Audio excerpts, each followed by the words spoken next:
Bueno, respecto al psicodiagnóstico, es importante conocer los antecedentes, ya que la vida moderna pues trae muchísimas exigencias y en recursos humanos una de las exigencias pues es perfeccionar la selección del personal en la salud, el diagnóstico y tratamiento y en las diferentes áreas. Ya sabemos, la psicología es muy amplia y tenemos campo laboral en diferentes áreas. En todas estas áreas vamos a necesitar psicodiagnóstico.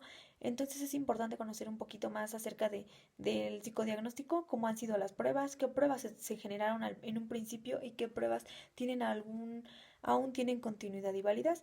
Bueno, los objetivos del psicodiagnóstico no debemos de olvidar que es lograr el acercamiento a nuestro sujeto, a nuestro paciente, a la persona a la que estamos evaluando. Entonces nuestra visión pues debe de ser dinámica y debemos de buscar describir ya sea la totalidad del individuo o solo algunas cualidades.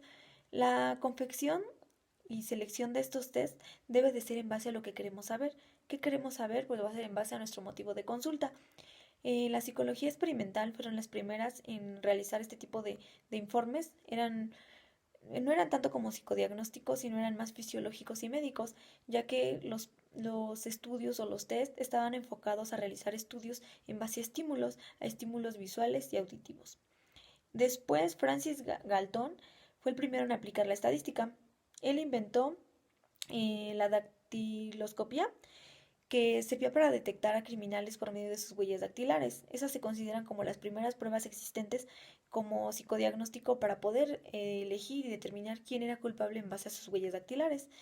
Después, James Cattell fue el primero en utilizar la palabra test mental como tal y creó un libro que se llama El test de inteligencia con alrededor de 50 pruebas que se dedicaban a medir la inteligencia. Después, Alfred Binet publica la escala de inteligencia. Tuvo una colaboración de Theodore y la prueba que actualmente utiliza es, bueno, esta prueba llevó varias correcciones, varias modificaciones y actualmente se utiliza, aunque con el nombre de Terman Merrill. Esta prueba la podemos encontrar mucho en reclutamiento y selección de personal. Se utiliza para ver si la persona va a ser pues una persona exitosa en el área laboral o en el área clínica y nos va a servir para medir su coeficiente intelectual. ¿Qué tan hábil es para responder un test? Se compone de una parte verbal, de una parte numérica y de una parte de resolución de test de ordenamiento de palabras. Esta prueba es actualmente utilizada como una de las pioneras en selección de personal. Las vamos a ver más adelante, cada una de estas pruebas de inteligencia y demás, para darles una explicación como más concreta. Después de las pruebas de inteligencia que se consideraron como las pioneras, surgieron los métodos proyectivos.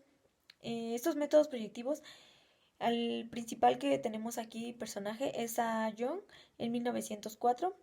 Él fue uno de los fundadores de los métodos proyectivos, pero el más reconocido como fundador de los métodos proyectivos es Rothschild.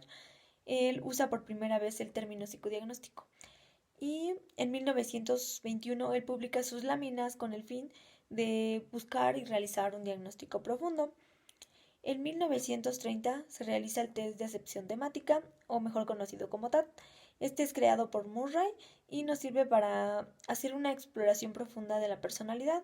Hay variantes, ya que se puede aplicar para niños, jóvenes y adultos. La diferencia con los de Rothschild es que estos dibujos deben de hacerse historias con ellas. Los de Rothschild debemos de recordar que solo son manchas y en base a las manchas decir la persona que ve o que cree interpretar esas manchas. En el test de aserción temática de TAT, pues las son dibujos y en base a esos dibujos deben de plantear las personas historias, qué está pasando en base a lo que las personas ven en esos dibujos. Después, uno de los test también que surgieron en esa época y que son actualmente muy utilizados es el 16 factores de personalidad de Cattell. Es uno de los más utilizados en la actualidad, al igual que el de Rothschild y el de Terman Merrill. En estos tests son utilizados en áreas como la industria, la salud y la educación. El Rothschild y el Lusher, que es otro de los test de personalidad.